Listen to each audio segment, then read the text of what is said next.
Vice President Sara Duterte. Halatang-halata na natatakot na siya sa papalapit niyang impeachment trial. Kaya, ang ginawa niya, nagpa-interview na ulit siya. At ang mga sinabi niya ay puro katatawanan naman. At saka, paglilinis ng kanyang pangalan. Hindi po ngayon ang panahon para malinis mo ang pangalan mo dahil sirang-sira na yan. Humarap ka sa impeachment trial at doon mo sagutin. Bakit sa social media ka salita ng salita? Hintayin mo na lang yung impeachment trial. Doon ka magpaliwanag ng magpaliwanag. Kasi matagal nang hinihintay ng taong bayan ng paliwanag mo, ngayon ka lang magpapaliwanag. Kasi nung una, naharang na mga Duterte senators ang impeachment mo. This time, mukhang wala ka ng kawala, kundi ang harapin itong impeachment trial at sumagot. Kaya lang, syempre, ngayon pa lang, kailangan mong pabanguhin ang pangalan mo. Kaya ka nagpa-interview. Ang tanong ko lang, bakit kaya hindi sa mga legit na mga reporters o media personalities siya magpa-interview? Dahil ba sa dapat advance ang mga questions? Pwede rin naman niyang i-request sa mga media outlet, ABS-CBN, GMA7, Karen Davila, Jessica Soho, Corina Sanchez, doon siya magpa-interview. Sigurado naman pagbibigyan siya na i-advance yung mga tanong. Kaya lang, sigurado, may sisingit na mga ibang tanong na wala doon sa listahan. Doon takot si Sara Duterte. Napanood niyo yung isang interview niya nila Banat Bay? Nung may tinanong sa kanya, nag-loading siya. Yung pala, wala sa listahan yung tinanong na yon. Doon takot si Sara. Dito nga naman kanila Banat Bay, siya ay kampante. Pero takot siya pag yung mga legit na mga interviewers na ang magtatanong sa kanya. Magbibigay po ako ng sarili kong opinion o sarili kong reaction sa mga binitawang salita ni Sara Duterte sa kanyang interview na wala namang saysay dahil puro pagpapabago lang ng pangalan niya at paninira ang kanyang ginawa. Pero yung ibang sagot niya, nakakatawa na. Yung pong nag-viral na sagot ni Sara Duterte ay nung sinabi niya na napakadali magpadala ng eroplano Sa totoo lang, hindi ganyan kahirap magpadala ng eroplano kung saan man, kung saan mo gusto kumuha or mag-rescue ng tao. Wow, ang galing ni Sara Duterte. Kasi kinumpara niya yung time na ng COVID, nang sinabi niya na nakapagpadala daw sila ng mga eroplano sa Davao ba yun? Madali daw magpadala ng eroplano. So, ibig niya sabihin, yung mga na-stranded na mga kababayan natin sa gitna ng digmaan sa ibang bansa, ay dapat pinadalang kagad ng eroplano dahil ganun daw kasimple, ganun kadali magpadala ng eroplano. Paano naman mangyayari yun? As of early March 2026, multiple airports in the Middle East have experienced closures or severe restrictions following security escalations and retaliatory strikes. So kung magpupumilit si President Bongbong Marcos na magpadala ng eroplano, kahit nasarado yung airspace, delikado yan. So hindi po ganun kasimple. Sarado kasi yung airspace. O ang gusto ba ni Sara Duterte ay ilagay sa panganib ang buhay ng ating mga kababayan basta mailikas lang sila at makauwi ng Pilipinas? So diyan natin makikita kung hanggang saan lang ang kakayahan ng utak ni Sara Duterte para magdesisyon sa mahahalagang bagay na nangyayari sa Pilipinas. Pangalawa, nung sinabi ni Sara Duterte na may utang daw ang mag-asawang Luistro sa asawa niya dahil sa legal fees ba yun? Dahil sa naging kaso ng asawa ni Jinky Luistro years back. At yun daw ay nagkakahalaga ng 8 million. Ang kapal daw ng mukha ni Jinky Luistro. May utang na ng 8 million, may gana pa siyang kalabanin sa impeachment.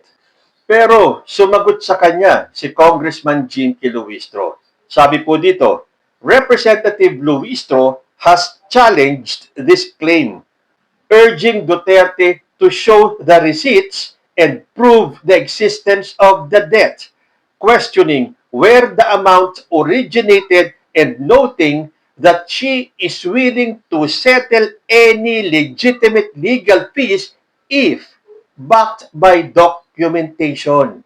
So alam nyo naman ang kampo ni Sara Duterte. Mahilig magbintang nang wala namang pinapakitang resibo. Sana Kung meron silang ilalabas na expose tulad ng utang na yan, dapat may kalakip kagad na ebidensya. Wala eh. Mukhang paninira lang ang ginagawa ni Sara Duterte kung saan siya ay magaling. Dahil sinabi niya na, tandaan po natin yung sinabi niya, sisirain ko kayong lahat. Hindi daw importante kung totoo o hindi ang paninira, basta masira ko kayo. At yan po hanggang ngayon ang ginagawa ni Sara Duterte. Bukas na po ang isipan ng tao. Alam po natin kung ano ang motibo ni Sara Duterte. Ang manira ng manira. But sad to say, yan po ang ikasisira ni Sara Duterte. At kung sakaling siya ay tumakbo sa 2028, hindi po siya mananalo. I tell you, hindi po siya magiging presidente ng Pilipinas. Lalo na sa gantong style niya, hindi po papayagan ng taong bayan na mamuno ang isang presidente na katulad ni Sara Duterte. Tuloy ko, as of March 7, 2026, Vice President Sara Duterte has not publicly presented receipts or documentation to support her claim that Representative Jervil Luistro owes 8 million pesos to the law firm of her husband, Attorney Manases Carpio. Luistro has challenged the allegation, questioning the lack of evidence and documentation regarding the supposed debt. Unless authentic receipts and documentations are presented, these issues are baseless and fake.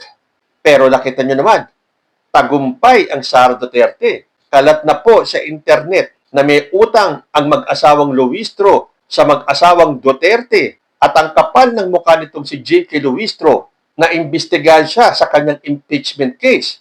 Teka muna, porke ba may utang? Kung sakaling totoong may utang si Luistro kay Sara Duterte, utang yun eh. Sabi naman ni Jinky, magpakita lang ng documentation, yung totoong documentation at resibo na may utang nga silang 8 million pesos sa mag-asawang Duterte, babayaran niya.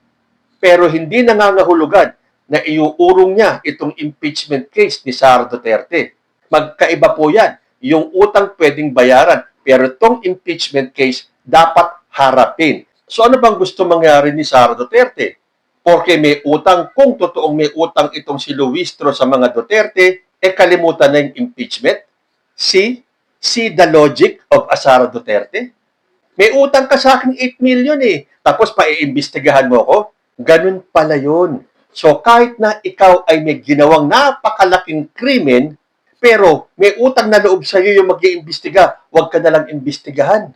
Ganun ba ang gusto mangyari ni Sara Duterte? So abangan natin, hinamon ni Congresswoman Jinky Luistro si Vice President Sara Duterte na magpakita ng documentation at resibo. Yung totoo yung totoong resibo at documentation na may utang sila at babayaran nila yon basta legit yung mga papeles. Pero hindi nangangahulugan na hindi na matutuloy ang impeachment trial ni Sara Duterte. Pangatlong issue na gusto kong bigyan ng reaction. Kaya pala nang gagaliit sa galit itong si Sara Duterte kay President Bongbong Marcos.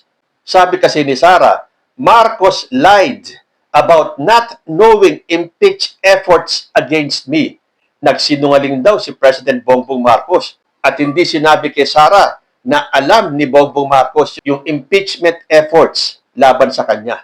Aba, kung totoo man o hindi, na hindi sinabi sa kanya ni President Bongbong Marcos o hindi ipinaalam, okay lang yun. Kasi para sa akin, a tooth for a tooth.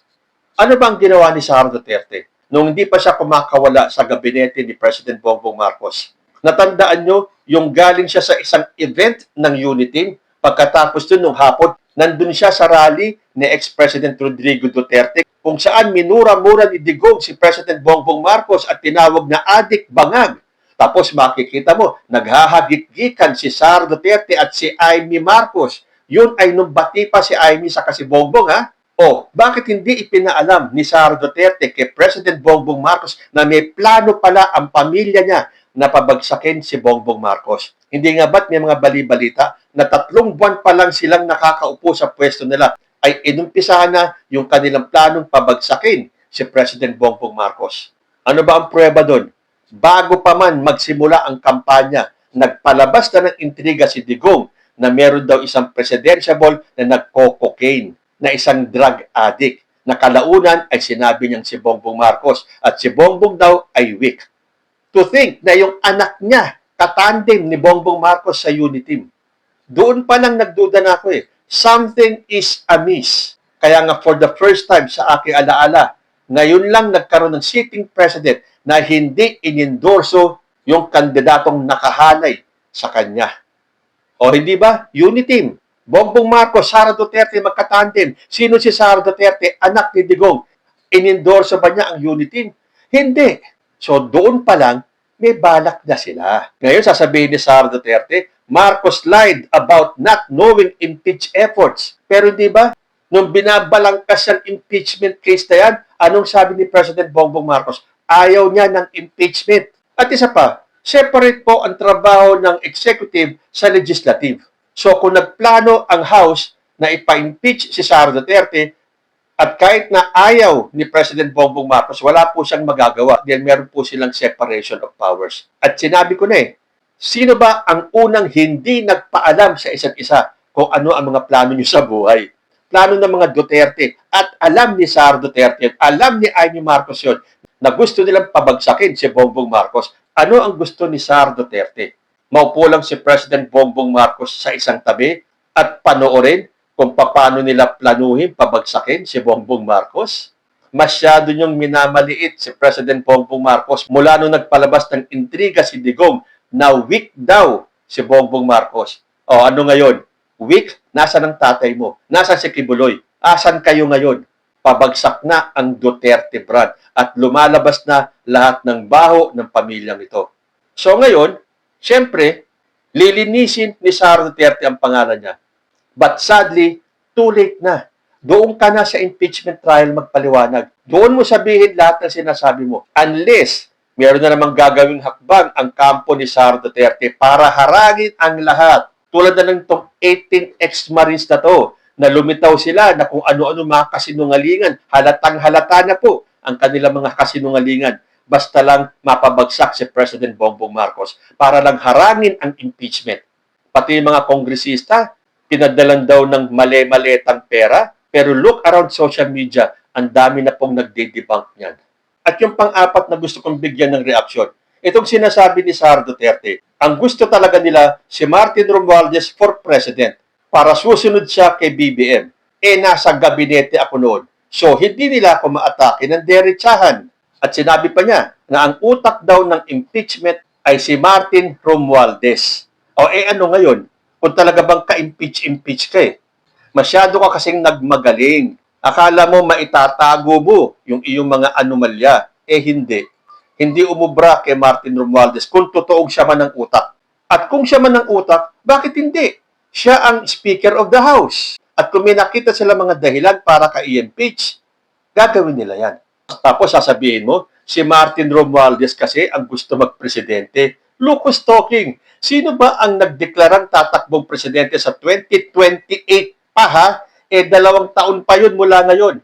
Hindi ba ikaw, Sara Duterte? Tapos ibabato mo kay Martin Romualdez na siya ang may gustong maging presidente. Ngayon pa nga lang nagdeklara ka na tatakbong presidente. At bago ka pa nagdeklara tatakbong presidente, 2 taon yun ang pinagbabalakan na pabagsakin si President Bongbong Marcos. Hindi lang kayo nagtatagumpay. At ito na ang huli sa statement na gusto kong bigyan ng reaksyon. Sabi ni Sara Duterte, hindi ako yung problema ng bayan. Ang problema ng bayan, korupsyon, kahirapan, kriminalidad, illegal na droga, marami pang iba.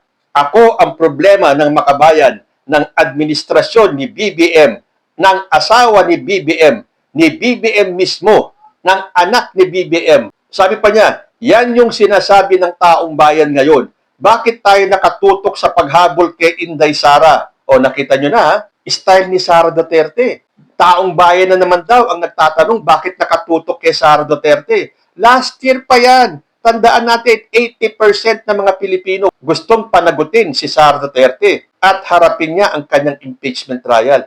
Tapos sasabihin ni Sara Duterte, bakit daw nakatutok sa kanya? Dahil hanggang ngayon, hindi pa siya nagpapaliwanag. Nagpaliwanag nga siya doon sa mga nag-interview sa kanya, puro naman pagpapalinis sa pangalan niya. Doon mo linisin ang pangalan mo sa impeachment trial. doon kung saan ikaw ay nakapanumpak.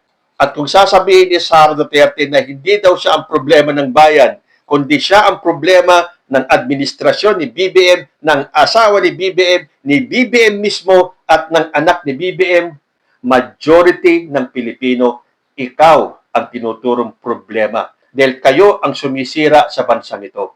Sa kagustuhan ninyong maagaw ang pwesto kay President Bongbong Marcos dahil ang akala ninyo na ang style ng pamumuno ng tatay yung si Digong ang perfect para sa Pilipinas, nagkakamali kayo.